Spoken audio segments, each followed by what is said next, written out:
नमस्कार दोस्तों, triple C की कक्षा में आप लोगों का स्वागत है। आज का हम लोगों का टॉपिक है कंप्यूटर मेमोरी। इस समय हम लोगों का हार्डवेयर का चैप्टर चल रहा है जिसमें हम लोगों को पढ़ना है कंप्यूटर की मेमोरी, है ना।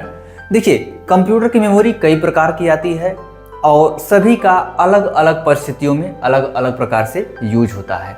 तो हम सभी मेमोरी को एक एक करके कवर करेंगे। आइए हम लोग देखते हैं। तो देखिए, कंप्यूटर की मेमोरी मुख्यतः दो प्रकार की मानी जाती है। पहला इंटरनल या मेन या प्राइमरी, और दूसरा होता है एक्सटर्नल या सेकेंडरी। दो प्रकार की मेमोरी मानी जाती है ना। अब इसमें भी प्राइमरी में दो प्रकार का माना जाता है। पहला रोम और दूसरा रैम। रोम को नॉन वोलाटाइल मतलब अस्थायी मेमोरी, और ये रैम है हम लोगों का वोलाटाइल मतलब अस्थायी मेमोरी। ऐसा क्यों बोला गया है इसके बारे में भी हम आगे जा करके विस्तार में जानेंगे। तो सबसे पहले हम लोग इसको समरी में के रूप में देख लेते हैं, है ना।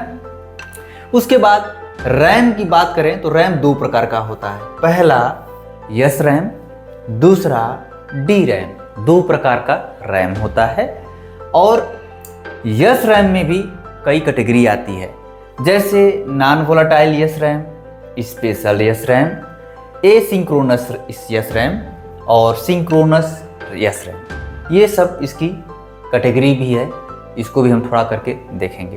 इसके बाद हम बात कर लेते हैं डी रैम की, है ना। डी रैम की भी चार कैटेगरी, है ना। पहला यस डी रैम, दूसरा आर डी रैम, तीसरा D D R S D RAM. ये तीन प्रकार होता है ना। अब इसका भी 4-5 प्रकार है इस समय। DDR1, DDR2, DDR3, DDR4, DDR5। ये सब हम लोगों का लेटेस्ट में जो चल रहा है, ये रैम की कैटेगरी है।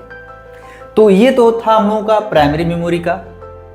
अब बात कर लेते हैं सेकेंडरी मेमोरी या एक्सटर्नल मेमोरी, है ना, जिसमें हम लोगों का प्रोग्राम या डेटा स्टोर होता है अस्थायी रूप से ना। HDD hard disk drive, SSD compact disk और USB फ्लैश ड्राइवर, ये सब क्या है हमारे सेकेंडरी मेमोरी हैं या एक्सटर्नल मेमोरी। क्लियर। आगे हम लोग देख लेते हैं इसके बारे में और क्या है। अभी देखिए, रोम का भी अभी छूट रहा है हमारा। रोम की भी कई कैटेगरी है, उसको देख लेते हैं। अब बात आती है रोम का, है ना। रोम नॉन वोलाटाइल मेमोरी है। नॉन वोलाटाइल मतलब अस्थायी मेमोरी, जिसमें डेटा स्टोर किया जा सकता है और इसमें से डेटा अपने से डिलीट नहीं हो सकता जब तक आप डिलीट ना करें, है ना। तो इस तरह का जो होता है अस्थायी मेमोरी होता है।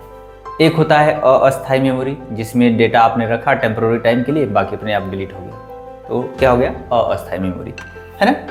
इसकी भी कैटेगरी है। पहला EPROM, दूसरा EEPROM, तीसरा YUMROM, चौथा PROM। ये इसकी कैटेगरी है। इसको भी हम लोग विस्तार में देखेंगे। नेक्स्ट हम लोग देख लेते हैं क्या है। अब बात कर लेते हैं यस रैम, है ना।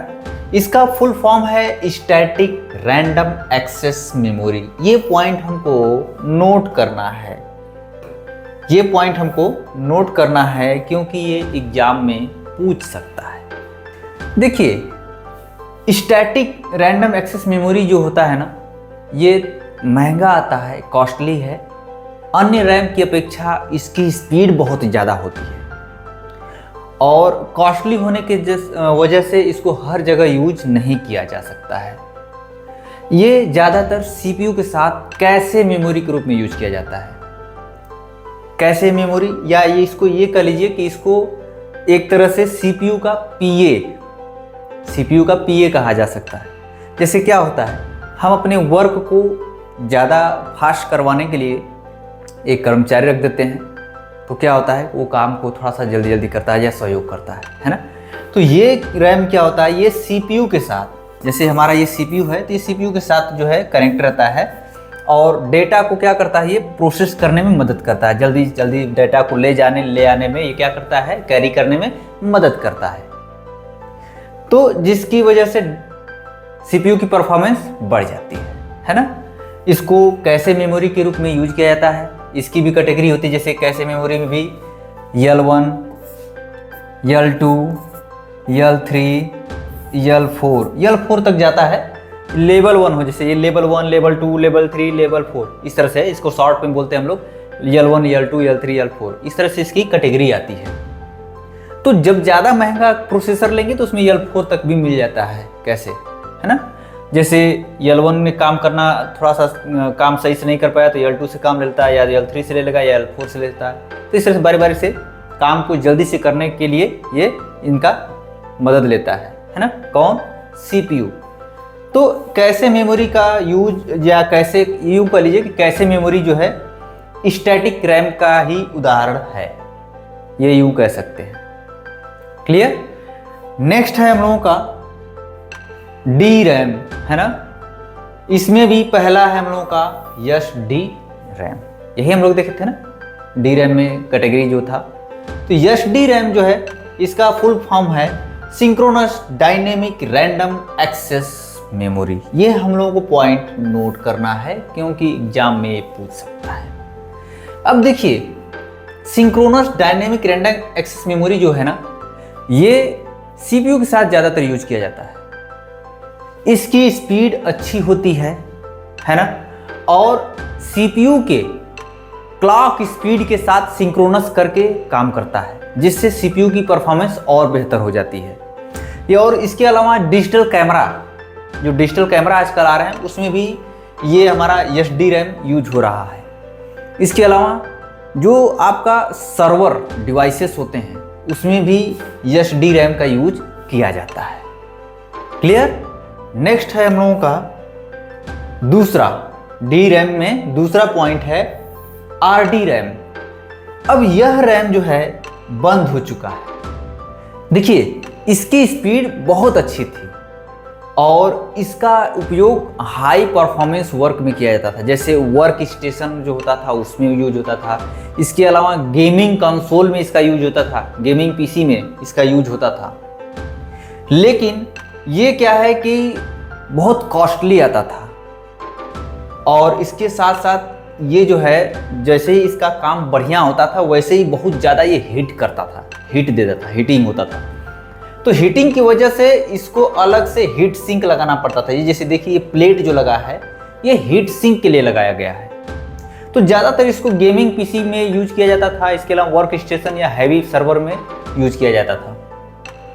ये हम लोगों का है RD रैम, रैम बस डायनेमिक रैंडम एक्सेस मेमोरी, ये इसका फुल फॉर्म है।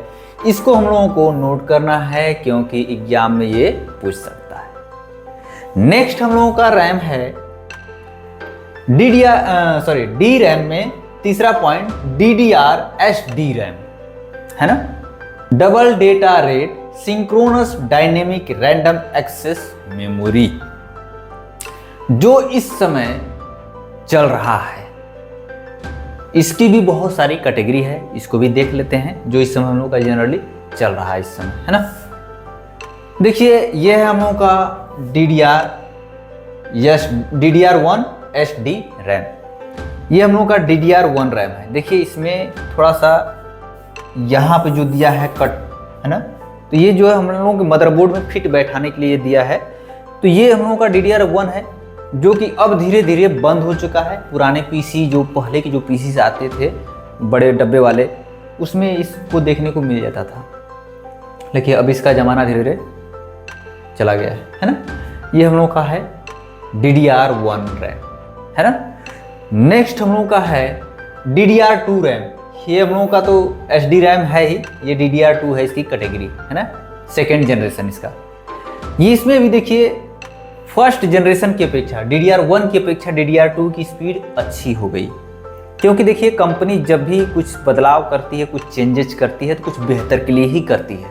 तो जिसकी वजह से क्या होता है, इसका स्पीड अच्छा हो गया, ये थोड़ा उसकी अपेक्षा सस्ता आने लगा, और इसकी स्पीड ऐसे भी देखा जाए तो बेहतर थी, और कैपेसिटी भी इसकी ज़्यादा थी, है ना। अब ये भी धीरे धीरे मार्केट में विलुप्त हो रहा है, क्योंकि इसका भी ज़माना जा रहा है। अभी कहीं कहीं पीसी देखने को मिल जाते हैं DDR2 के। ज़्यादातर ये स्कूलों में जैसे जो पीसी लगे होते हैं अभी उसमें कहीं कहीं छोटे छोटे स्कूलों में मिल जाते हैं। बड़े स्कूलों में तो नए नए पीसी रखते हैं, लेकिन छोटे स्कूलों में बहुत हल्के क्वालिटी के पीसी रखते हैं जिसमें DDR2 रैम का यूज किया गया होता है ना। नेक्स्ट की बात कर लेते हैं हम लोग DDR3 रैम जो है DDR2 की अपेक्षा और भी बेहतर था, सस्ता था, है ना। ये हम लोग का DDR3 रैम है, जो हम लोग जनरली अगर 2-4 साल पुराना पीसी खरीदें तो उसमें DDR3 रैम देखने को मिल जाएगा। जैसे अगर हम लोग 5 साल 6 साल पुराना अगर कोई पीसी खरीदे तो उसमें DDR3 रैम मिलता है।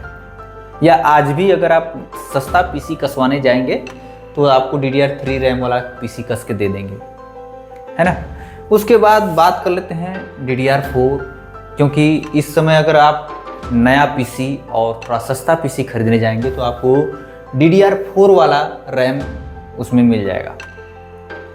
DDR3 की अपेक्षा DDR4 अच्छा है, सस्ता है और इसकी कैपेसिटी भी अच्छी है ना। DDR5 की बात कर लेते हैं। DDR5 जो है इस समय एकदम लेटेस्ट जो पीसी है 12th या 14 जनरेशन की पीसी हैं उसमें DDR5 का यूज होता है। अब ऐसा भी नहीं कि ये रैम जो दिख रहा है ये इतना बड़ा, ये रैम हम लोगों का डेस्कटॉप का है भाई, ये रैम हम लोगों का डेस्कटॉप का है ना। और लैपटॉप के लिए ठीक इसका आधा आता है, लैपटॉप के लिए इसका एकदम आधा आता है पीसी रैम, और ये डेस्कटॉप का रैम है। तो हम डेस्कटॉप की बात कर रहे हैं, तो ये एकदम लेटेस्ट है, इसकी स्पीड और रैम की अपेक्षा बहुत अच्छी है और थोड़ा सा इसका परफॉर्मेंस जो है अच्छा है और इसका स्टोरेज कैपेसिटी भी बहुत बढ़िया है ना। अब ये इस समय मार्केट में चल रहा है और आप कोई पीसी खरीदेंगे तो अभी आपको एकदम लेटेस्ट में खरीदेंगे तो वो आपको इसमें ये रैम मिल जाएगा DDR5, है ना। अब थोड़ा सा देख लेते हैं अंतर। देखिए DDR1 ये रैम है, DDR2 है, DDR3 है, DDR4 है, ये DDR5 है। थोड़ा सा देखेंगे मेन पॉइंट जो है ये देखिए यहाँ पे जो कटा हुआ है ना, ये कटा इसलिए है कि देखिए कंप्यूटर में कोई भी पार्ट आप उल्टा लगा ही नहीं सकते। ये इसका मेन पॉइंट होता है, बहुत प्लस पॉइंट होता है कि आप कंप्यूटर में कोई भी पार्ट उल्टा नहीं लगा सकते, ऐसे ढंग से बनाया जाता है। जैसे ये देखिए ये यहाँ पे कटा हुआ है, आप इसको पलट के उल्टा लगाएंगे तो नहीं लगेगा, क्योंकि ये जो कटा हुआ भाग है मदरबोर्ड में सही से बैठना चाहिए, है ना। इसके बाद देखिए दूसरा वाला DDR2 आया तो इसमें देखिए यहाँ पे कटा हुआ मिला, DDR3 में देखिए यहाँ पे कटा हुआ है, DDR4 में यहाँ कटा हुआ है और DDR5 में यहाँ पे कटा हुआ है। सब में थोड़ा थोड़ा माइनर ही कटा है, लेकिन माइनर जगह से घसका हुआ है, तो जिसकी वजह से आप ये समझ सकते हैं कि ये DDR1 है, DDR2 है, DDR3 है, DDR4, DDR5 है। क्लियर।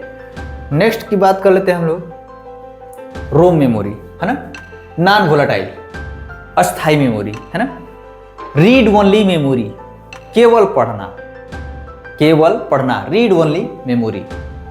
देखिए रोम मेमोरी क्या है ना कि ये प्राइमरी मेमोरी है या इसको मेन मेमोरी भी कहा जाता है। जैसे सपोज कि आपके घर पे कोई टीवी है, तो टीवी जैसे ही ऑन करते हैं तो पहले कंपनी का लोगो, कंपनी का प्रचार कुछ भी जो भी कुछ भी रहता है लिखता है। तो क्या उस टीवी को कैसे पता होता है कि हमको इसी कंपनी ने बनाया है? उसको तो ऐसे पता होता नहीं है भाई, याद रखने के लिए मेमोरी की जरूरत पड़ती है। तो मेमोरी जो लगती है उसमें कंपनी जब मैन्युफैक्चर करती है टीवी को चाहे कंप्यूटर को, जो भी इलेक्ट्रॉनिक गैजेट्स जो डिजिटल होते हैं, जब उसको मैन्युफैक्चर करती है कंपनी तो उसमें रोम मेमोरी लगाती है और रोम मेमोरी में सारा डेटा, सारा प्रोग्राम उसी में भर देती है। और जो इसमें प्रोग्राम भरा जाता है ना, तो इसको फ्यूज लिंक के जरिए डाला जाता है। फ्यूज लिंक के जरिए इसमें प्रोग्राम भरा जाता है और भरने के बाद प्रोग्राम फ्यूज लिंक को क्या कर दिया जाता है, जला दिया जाता है। फ्यूज लिंक मतलब एक समझिए एक तरह से प्रवेश करने का रास्ता, है ना, जिससे क्या होता है प्रोग्राम आ रहा है, प्रोग्राम जा रहा है ना। तो फ्यूज लिंक क्या करता था, एक रास्ता है। तो जैसे यहाँ से इसने प्रोग्राम इसमें भर दिया और फ्यूज लिंक को जला दिया, अब क्या है सारे प्रोग्राम इसी में कैद हो गए। तो अब इसको आप बाहर ये निकल नहीं सकता, मतलब डिलीट नहीं हो सकता और दूसरा इसमें भर नहीं सकता। तो इस वजह से क्या हो गया, ये रीड ओनली मेमोरी हो गया। अब इसमें सारे प्रोग्राम फिट कर दिए कि अभी कोई टीवी चालू करे तो टीवी चालू कर देना, अगर कोई साउंड बढ़ाए, कोई साउंड वाला बटन दबाए तो तुम साउंड बढ़ा देना। ये सारी चीज़ें इसमें फिट कर दी जाती है। तो जैसे यूजर क्या करता है उसको कंट्रोल करता है, तो सारा कुछ इसमें फिट रहता है, वैसे वैसे आपकी टीवी या आपका जो भी गैजेट्स है काम करते हैं। तो सारे प्रोग्राम रोम मेमोरी में फिट कर दिया जाता है, जिसकी वजह से इसको क्या बोला जाता है, प्राइमरी मेमोरी, क्योंकि ये प्राइमरी लेवल पे पूरा काम करता है। ये पूरे हार्डवेयर को कंट्रोल करने का इसमें प्रोग्राम रहता है। आपका जो भी गैजेट्स है, चाहे आपका चाहे आपका पीसी है, चाहे आपका टीवी है, चाहे कोई भी डिजिटल सामान हो, सब में क्या है, ये लगा होता है। तो ये बात समझ लीजिए कि आपके घर पे चाहे पीसी लगा है, चाहे टीवी लगा हो, चाहे डिजिटल कोई भी सामान लगा हो, उसमें रोम मेमोरी का यूज किया जाता है और इसमें हार्डवेयर कंट्रोल करने के सारे प्रोग्राम इसी में भरे रहते हैं और इसको आप इरेज नहीं कर सकते प्रोग्राम को, ये रीड ओनली होता है। अब इसमें भी बहुत सारी कैटेगरी आती है, चलिए देख लेते हैं। जैसे पहला हम देख लेते हैं पीरोम, प्रोग्रामेबल रीड ओनली मेमोरी, है ना। मतलब इसमें एक बार आप प्रोग्राम भर दिया गया तो अब आप इसको दोबारा प्रोग्राम भर नहीं सकते, अब ये हमेशा के लिए हो गया, बस इसको रीड करिए, रीड ओनली, इसको बस रीड करिए, केवल रीड करिए, है ना। तो इस वजह से क्या हो जाएगा, ये PROM, programmable read only memory, है ना। उसके बाद इसकी और कैटेगरी है EPROM, erasable programmable read only memory, है ना। मतलब दोबारा जब बनाया गया पीरोम रोम, तो उसमें आप प्रोग्राम को भर भी सकते थे और फिर दोबारा उसको इरेज भी कर सकते थे, दोनों आप काम कर सकते थे। लेकिन इसमें थोड़ा दिक्कत ये है कि इसको उखाड़ना पड़ता है। ये जो है आपका सर्किट में फिट रहता है, आप इसको उखाड़ेंगे और ख़ास जो आपका प्रोग्राम करने वाला टूल्स होता है उसमें लगा करके प्रोग्राम करके फिर उसको सोल्ड किया जाता है। तो इस वजह से इसको बोलते हैं हम लोग erasable programmable read only memory. ये था हम लोगों का ईपीरोम। नेक्स्ट आता है हम लोगों का ईईपीरोम। इसका फुल फॉर्म है electrically erasable programmable read only memory.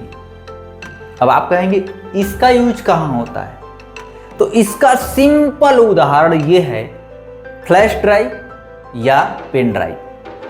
देखिए इसमें क्या होता है कि ये जो हम लोगों का ये रोम मेमोरी है ना, ये सर्किट में फिट रहता है, बस इसमें क्या होता है, इलेक्ट्रिसिटी दौड़ा करके प्रोग्राम को इरेज किया जाता है और फिर से प्रोग्राम भर दिया जाता है। जैसे आप पेन ड्राइव लगाते हैं, पेन ड्राइव को आप देखते हैं, फिर से आप फॉर्मेट कर देते हैं, साफ हो गया, डिलीट कर देंगे डिलीट हो जाता है, प्रोग्राम कॉपी करते हैं काफ़ी हो जाता है ना। तो इस तरह से ये काम करता है। ईईपीरोम आपका पेन ड्राइव में यूज होता है या फ्लैश ड्राइव में भी यूज होता है। नेक्स्ट की बात कर लेते हैं, यमरोम, मास्क्ड रीड ओनली मेमोरी, है ना। ये थोड़ा सा कॉस्टली आता है और इसको हैवी वर्क के लिए यूज किया जाता है। नेक्स्ट की बात कर लेते हैं हम लोग। अब हम लोगों का है सेकेंडरी मेमोरी या एक्सटर्नल मेमोरी। यही हम लोग पढ़ रहे थे, कंप्यूटर का सेकेंड प्रकार जो होता है मेमोरी का, है ना। इसमें सबसे पहला जो है हम लोगों का फ्लॉपी डिस्क। फ्लॉपी डिस्क का ज़माना अब जा चुका है। पहले फ्लॉपी डिस्क आता था, इसमें भी कई साइज का आता था। फ्लॉपी डिस्क में कई साइज आता था, जैसे 8 इंच, एक आता था 5 इंच का, एक आता था 3 इंच का, है ना। तो इस तरह से कई साइज में आता था। अब इसका ज़माना जा चुका है क्योंकि ये पुरानी चीज़ें हैं, है ना। अब इसके अंदर क्या होता है कि एक मैग्नेटिक प्लेट होता है जिसमें प्रोग्राम फिट होता है, प्रोग्राम भरा जाता है। तो ये एक तरह से एक्सटर्नल या सेकेंडरी मेमोरी के रूप में यूज किया जाता था। अब ये पुरानी युक्ति है, अब ये ख़त्म हो चुका है। नेक्स्ट की बात कर लेते हैं हम लोग, SDD, हार्ड डिस्क ड्राइव। इसका फुल फॉर्म है, इसको हम लोगों को नोट करना है। देखिए ये अब मार्केट में अभी तो है वर्तमान में, लेकिन आने वाले समय में इसका वैल्यू या इसका ये कहिए कि इतिहास बन जाएगा। ये अब ये भी बंद हो जाएगा क्योंकि इसका जगह SSD ले लिया है ना। देखिए हार्ड डिस्क क्या है ना कि थोड़ा सा हैवी होता है। हार्ड डिस्क भी देखिए लैपटॉप में 2 प्रकार का आता है, एक लैपटॉप के लिए आता है, एक डेस्कटॉप के लिए आता है। लैपटॉप का छोटा होता है, डेस्कटॉप का बड़ा होता है ना। तो देखिए ये थोड़ा हैवी होता है ना। और इसमें देखिए प्लेट लगा होता है, मूविंग पार्ट, घूमने वाला है ना, घूम के जोर से जो है कि आपको प्रोग्राम रीड करके देता है ना। तो इसमें बहुत सारे कंपोनेंट्स लगे होते थे जिसकी वजह से, मूविंग पार्ट लगे होते थे, कंपोनेंट्स लगे होते थे जिसकी वजह से क्या हो जाता है, हैवी हो जाता है ना। अब देखिए इसमें यहाँ पर ये हम लोग का जो हार्ड डिस्क है ये उसके अंदर का पार्ट है। यहाँ पर दिया है हेड, है ना। ये हेड यहाँ पर दिखा रहा है, जैसे ये एकदम इसके एकदम किनारे पर, है ना। यहाँ पर हेड लगा होता है जो क्या करता है, डेटा को एक्सेस करता है, रीड करता है ना। रीड करके आपके जो डेटा है उसको आपको भेज देता है, आपकी स्क्रीन तक पहुँचाता है, जहाँ आपको भेजना वहाँ भेजते हैं। तो ये क्या करता है, हेड रीड करने का काम करता है। अब यहाँ पर देख लीजिए, अब ये जैसे यहाँ पर दिया है एक्चुएटर एक्सिस, है ना। ये क्या है, हम लोगों का यहाँ पर ये एक्सिस है और यहाँ से ये जो देखिए ये एक्चुएटर और ये देखिए यहाँ पर दिया है एक्चुएटर आर्म, है ना। ये इसका आर्म है, ये क्या करता है, ऐसे ऐसे ये घूमता है। तो ये जो हम लोगों का एक्सिस है, एक्सिस यहाँ पे ऐसे ये हम लोग का एक्सिस हो गया। तो ये ऐसे ऐसे घूम करके डेटा को क्या करता था, रीड करता था। ऐसा तो नहीं है कि डेटा हमारा यहीं पर है, ये जैसे ये इतना चौड़ा है तो डेटा का जो सेक्टर है कहीं भी हो सकता है। तो ये जो हम लोग का ये हेड है ये पूरा आर्म से पूरा घूमता था। तो आर्म जो है यहाँ से यहाँ ऐसे ऐसे थोड़ा थोड़ा मूव कराता था और ये प्लेट बहुत तेज़ी से घूमता था जिससे वर्क करता था, है ना। ये प्लेटर है, इसको प्लेटर बोलते हैं। और यहाँ पर देखिए ये पावर कनेक्शन जो दिया हुआ है, यहाँ पर ये पावर कनेक्शन है, कनेक्टर है ना। यहाँ पे पावर आप लगा करके इसको पावर देते थे, लेकिन अब ये बंद हो चुका है। अब ये पुराना वाला हार्ड डिस्क का हमारे पास दिखा रहा है ये। तो ये जो हम लोग का इस समय जो नया वाला हार्ड डिस्क आ रहा है ना, उसमें ये अलग तरीके का ये हम लोग का सॉकेट दिया होता है। ये पुराना वाला है, ये देखिए ये जो हम लोग का IDE कनेक्टर दिया है ना। IDE ये पुराना है ना। हार्ड डिस्क में भी 2 कैटेगरी आई थी। पहले तो ये IDE आता था, उसके बाद आया क्या हम लोगों का SATA, फिर बाद में आया क्या SATA का ये पोर्ट होता था। तो ये बहुत छोटा सा होता था, ये इतना चौड़ा जो दिया है इसमें एक जगह पे इतना चौड़ा रहता था, तो ये SATA होता था। अब ये क्या है, इस समय ये PATA है। तो इस तरह से ये हम लोगों का यहाँ से ये हार्ड डिस्क में कनेक्शन दिया जाता, हार्ड डिस्क से मदरबोर्ड में कनेक्शन दिया जाता था, जिससे क्या होता था, डेटा मदरबोर्ड में पहुँचता था, है ना। तो ये हम लोगों का हार्ड डिस्क कुछ इस तरह से वर्क करता था। नेक्स्ट की बात कर लेते हैं हम लोग कि अब है हम लोगों का ऑप्टिकल डिस्क ना, तीसरा। देखिए ऑप्टिकल डिस्क में मुख्यतः 2 प्रकार आता है। पहला CD कॉम्पैक्ट डिस्क और दूसरा आता है हम लोगों का DVD डिजिटल वीडियो डिस्क। ये 2 कैटेगरी आती है, 2 प्रकार का आता है। और इसमें भी 2-3 प्रकार आते हैं, इसमें भी 2-3 प्रकार, इसमें भी 2-3 प्रकार।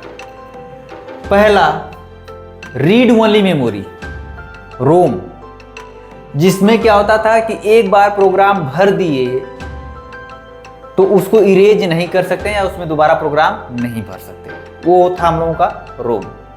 एक होता है RW रीड एंड राइट, मतलब प्रोग्राम उसमें भर भी सकते हैं, इरेज भी कर सकते हैं और दोबारा भर सकते हैं। इस तरह से इसमें 2 कैटेगरी, इसमें भी मुख्यतः 2 कैटेगरी आता है। देखिए इसका कैपेसिटी 700 MB के आसपास होता था और इसका कैपेसिटी करीब 5 GB के आसपास आता है। अब ये बंद हो चुका है, अभी ये आपको लगभग देखने को मिल जाता है, या आपको देखने के लिए मिल जाएगा आपको कि कभी कभी जैसे कंप्यूटर का कोई पार्ट खरीद रहे हैं, जैसे प्रिंटर या मदरबोर्ड या कंप्यूटर का कोई हार्डवेयर जो कि आप अलग से यूज करना चाहते हैं, तो उसमें उसके साथ एक ड्राइवर आता है, CD या DVD इस तरह का आपका डिस्क होता है, उसके साथ आता है। उसमें क्या होता है कि जो भी आप कंप्यूटर का पार्ट ले रहे हैं उससे संबंधित उसका ड्राइवर होता है, जो कि आप अपने PC में इंस्टॉल करेंगे, तभी आपका PC पहचान पाएगा कि मेरे पास जो अभी हार्डवेयर लगाया गया है वो हार्डवेयर कौन सा है और उसे कैसे चलाना है ना। जैसे प्रिंटर, जब प्रिंटर खरीदेंगे तो उसके साथ एक सीडी आती है। अगर सीडी इंस्टॉल नहीं करेंगे तो प्रिंटर को पता ही कंप्यूटर को पता ही नहीं चल पाएगा कि हमको प्रिंटर से कैसे काम करवाना है, या अपने उस हार्डवेयर को पहचान ही नहीं पाएगा कि कौन सा हार्डवेयर लगाया गया है। तो इसकी वजह से उसके साथ एक सीडी आता है या एक डीवीडी आता है जिसमें ड्राइवर होता है। उसमें जैसे अपने पीसी में इंस्टॉल करेंगे तो जैसे ही हार्डवेयर को कनेक्ट करेंगे पहचान जाएगा कि ये प्रिंटर है और मुझको इसको ऐसे काम करवाना है। क्लियर? नेक्स्ट बात कर लेते हैं हम लोग ब्लू रे, है ना। देखिए डीवीडी के बाद ब्लू रे आया, है ना। अब देखिए यहाँ पर जो हम लोगों का ये डीवीडी है, देखिए मैंने यहाँ डीवीडी का भी लगाया है और ये हम लोग का ब्लू रे भी है। देखिए इसकी कैपेसिटी जो है ना सिंगल लेयर में 4.7 GB और डबल लेयर की बात करें मतलब आगे और पीछे दोनों साइड की अगर बात करें तो 8.5 GB में आता था, है ना। ये इसकी कैपेसिटी होती थी और इसका रेजोल्यूशन 720x480 था। मतलब इससे ज़्यादा के रेजोल्यूशन में आप पिक्चर नहीं रख सकते थे। ये इस तरह का इसका कैपेसिटी था। अब इसकी बात कर लेते हैं ब्लू रे की। तो ब्लू रे में जो है ना सिंगल मतलब एक साइड में 25 GB और दूसरे मतलब दोनों लेयर का मिला करके 50 GB होता था। मतलब एक साइड 25 GB दूसरे साइड 25 GB दोनों मिला के 50 GB। तो इसकी कैपेसिटी हो गई 50 GB, मतलब इसकी अपेक्षा कई गुना ज़्यादा, है ना। और इसका रेजोल्यूशन भी काफ़ी अच्छा है। देखिए 1920x1080 इसका रेजोल्यूशन है। तो ये काफ़ी बेहतर है, लेकिन अब ये भी धीरे धीरे मार्केट से ख़त्म हो रहा है क्योंकि अब तो तरह तरह की टेक्नोलॉजी आ गई है, पेन ड्राइव, SSD, तो इसकी वजह से अभी सब धीरे धीरे ख़त्म हो रहे हैं। नेक्स्ट देख लेते हैं SSD, सॉलिड स्टेट ड्राइव। ये इसका फुल फॉर्म है ना। यहाँ पर लिखा है सॉलिड स्टेट ड्राइव। ये इस समय मार्केट में अभी नया समझिए यूं कि आया है और अब इसी का दौर चलना है जब तक कि कोई नई टेक्नोलॉजी ना आ जाए, क्योंकि इसकी स्पीड बहुत अच्छी है या कई गुना है। जो आपकी हार्ड डिस्क सेकेंडरी मेमोरी होती है उसमें भी हम लोग प्रोग्राम या डेटा रखते हैं, तो उसकी अपेक्षा कई गुना इसकी स्पीड ज़्यादा है क्योंकि इसमें कोई मूविंग पार्ट लगा ही नहीं है। देखिए ये सब चिप लगा है यहाँ पर। देखिए इसके इंटरनल जो पार्ट है इसमें सब सर्किट है, चिप लगा हुआ है, जिसकी वजह से इसमें कोई मूविंग पार्ट तो है नहीं। तो बस इलेक्ट्रिसिटी गया, कमांड गया और डेटा आपको मिल गया। तो इसकी स्पीड आपके हार्ड डिस्क की अपेक्षा बहुत अच्छी है। और आज के डेट में अगर आप अपने कंप्यूटर में अगर यही SSD लगवा लीजिए तो आपका कंप्यूटर का स्पीड बहुत अच्छा हो जाएगा।